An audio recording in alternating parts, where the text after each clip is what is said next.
Bonjour chers amis qui aiment l'histoire, qui est une science humaine.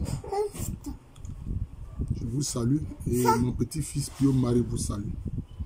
Alors nous courons vers la fin du livre de la sortie au jour, appelé improprement le livre des morts des anciens Égyptiens.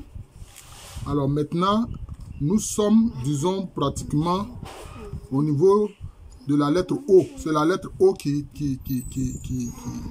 achève la série sur les annexes. Oh, Pio, reste tranquille.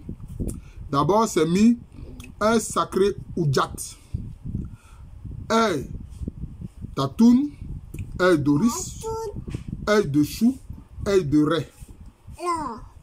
Ambit, omniscient, oniris. Bon, vous voyez, on ne dit pas les yeux, on dit l'œil. En général, c'est de l'œil d'Horus dont on parle. Parce que Horus, dans son combat contre, oh Pio, reste tranquille, dans son combat contre Seth, le malfaisant, il a été blessé à l'œil. Mais vous voyez ici que l'œil ne concerne pas seulement Horus, qui est le fils d'Osiris et qui a vengé son père et qui est symbole de royauté, dont aussi le symbole c'est l'aigle. Oh Pio, reste tranquille. Hein? On parle de l'œil d'Atoum, le principe de la puissance. Hein? On parle de l'œil de Chou, qui est Chou, ça concerne une sorte de nuée. C'est lié à la nuée. Or, on ne voit. Même dans la Bible, on dit que Dieu se manifeste en se couvrant de nuée, qu'on appelle la nuée lumineuse. Le jour, il se couvre avec la nuée lumineuse. Voilà. C'est comme ça. Dans le livre, enfin, dans le passage du baptême de Jésus-Christ, c'est comme ça. Le Père se couvre de la nuée lumineuse. Alors, vous voyez aussi, on dit omniscient. Mais on a dit aussi œil de Ré, qui est le principe de la lumière. Qu'est-ce que ça dit? Donc, l'œil dont on parle, ça ne concerne pas seulement Horus. Ça concerne aussi Atum, le principe de la puissance. Ça concerne aussi Ré, le principe de la puissance. En fait, tous les attributs divins, comme tous les hommes, ont l'œil. Il s'agit de quel œil? Il s'agit de l'œil intérieur. Oh, Pio. Il s'agit de l'œil intérieur. Vous voyez, il s'agit de l'œil intérieur. C'est pour ça que le Christ Jésus a dit, si votre œil est pur, il a dit, si votre œil est pur, tout votre corps sera éclairé. L'œil intérieur, c'est de ça qu'on parle ici, que certains ont appelé le troisième œil. C'est l'œil intérieur, c'est l'œil spirituel. Et souvent, en Occident, cela était représenté par un triangle à l'intérieur duquel on représente l'œil ou bien un demi-cercle. Pio, arrête ta comédie. Hein? Ou à l'intérieur, on représente un demi-cercle. D'ailleurs, quand je suis allé en Europe, notamment en France, j'ai constaté que sur le fronton des cathédrales, on voyait cela. Oh, Pio. Non, arrête. On voyait cela, un triangle dans lequel il y a l'œil. C'est ça qui est l'œil intérieur dont il est question ici. C'est ça l'œil intérieur dont il est question ici. Vous comprenez? Mais ce symbole important qui représente l'œil intérieur, qui permet de voir dans l'invisible. Cet œil permet de voir dans l'invisible. Vous comprenez? C'est ça que les francs-maçons ont récupéré.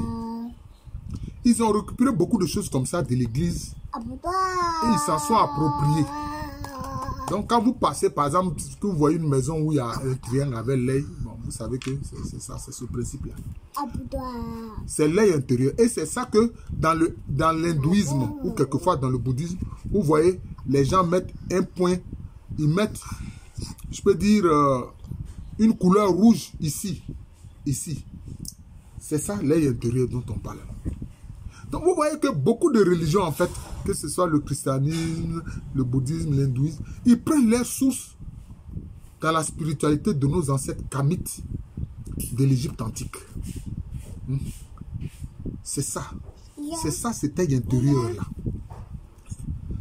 Tout homme qui ne prend pas encore conscience de cet œil intérieur, il ne peut pas voir dans l'invisible. Il ne peut pas voir dans l'invisible. Mais en général, il est dit que les enfants quand il ne parle pas encore, cet œil intérieur-là est ouvert. Parce que, alors, il peut voir les esprits. Parce qu'en réalité, le monde va du monde invisible, le plus invisible, au monde matériel le plus matérialisé. C'est comme ça. Et quand maintenant les personnes deviennent vieilles et qu'on voit que leur force physique s'affaiblisse, à nouveau, ils peuvent voir avec cet œil intérieur-là. C'est comme ça. Mais quand ils sont dans la plénitude de la force, la jeunesse, etc., en général, cet œil est fermé. Bon, mais ce n'est pas pour tous les hommes, hein, ça dépend des individus, ce n'est pas pour tous les hommes. Donc, c'est de ça qu'il est ici, question. Donc, je vais m'arrêter là, je ne vais pas poursuivre. Et puis, après, on va aborder tout ce qui concerne la lettre O. Mais c'est long, hein, mais bon, ce ne sera pas aussi compliqué que cela. Mais je trouve que la question de l'œil intérieur est importante. Alors, quand on dit l'œil de Ré, c'est l'œil du principe de la lumière. C'est quoi? L'œil d'Atum, l'œil du principe de la puissance. C'est pour ça aussi que je vais terminer par là.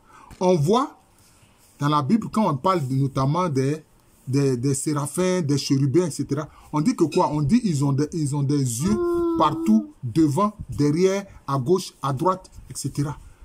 Voilà. Au niveau de leurs ailes, là, il y a plusieurs yeux. C'est lié à cet œil intérieur-là, qui est un œil spirituel. Voilà.